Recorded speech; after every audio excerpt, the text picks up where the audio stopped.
This is going on, folks.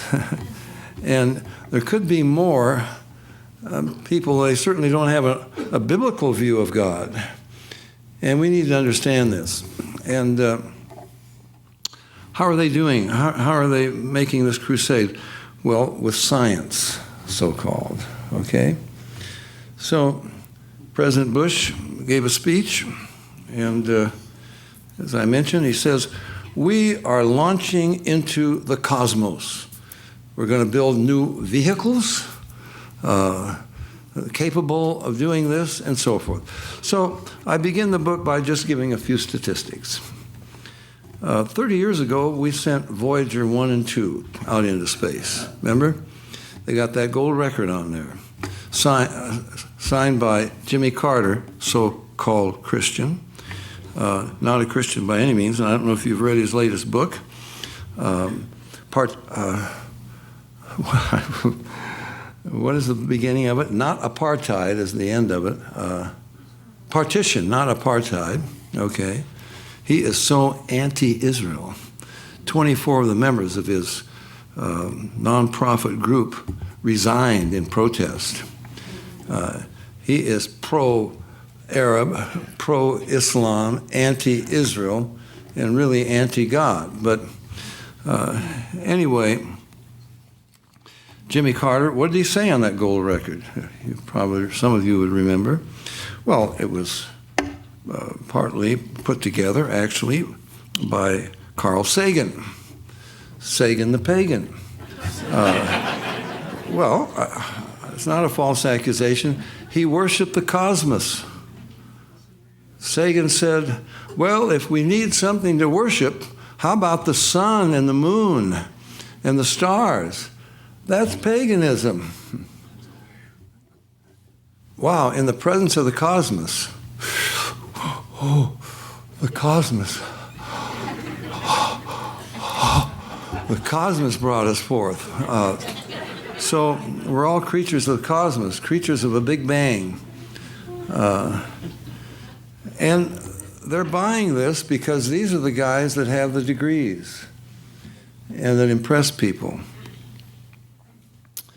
Well, so we sent Voyager out there, and on the gold record, and Carter in that said, this is a message from a small planet, and so forth. He said, I think he said at that time 200, this is 76, I believe, or 77, 200 nations rapidly becoming one world. He was more honest with the extraterrestrials than he was with his constituents. But this was his ambition. And he said, we hope someday,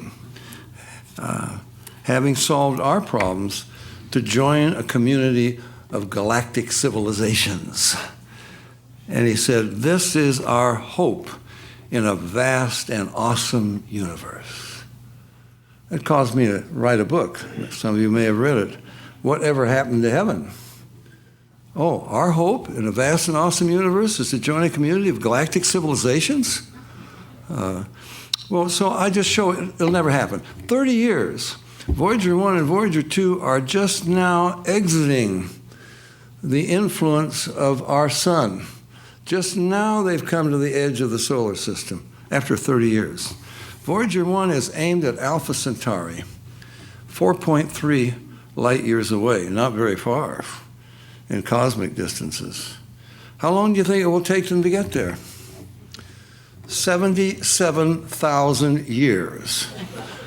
However, they will never get there because their batteries are about to run out in a couple of years, and they will be floating, drifting through space, very expensive cosmic junk. Now, people say, yeah, but look, we got radio telescopes, and we can communicate by radio. We're sending out beams out there. I'm just trying to be logical, okay?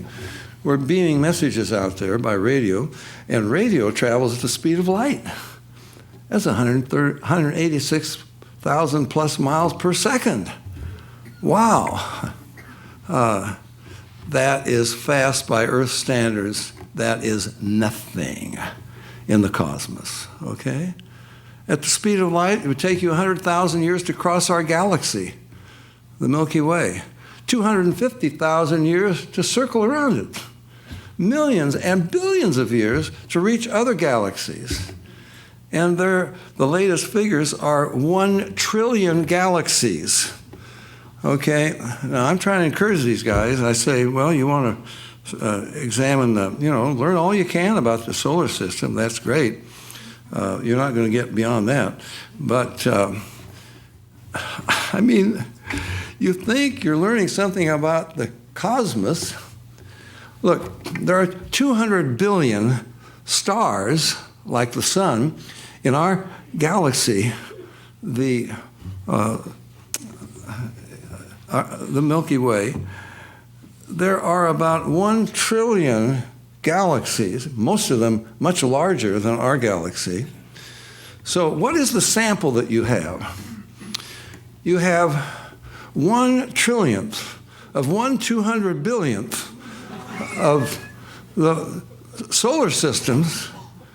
I mean, if Barna took a poll like that, well, yes, we got a big sample, folks. We got 1 trillionth of 1/200 billionth of the opinion out there.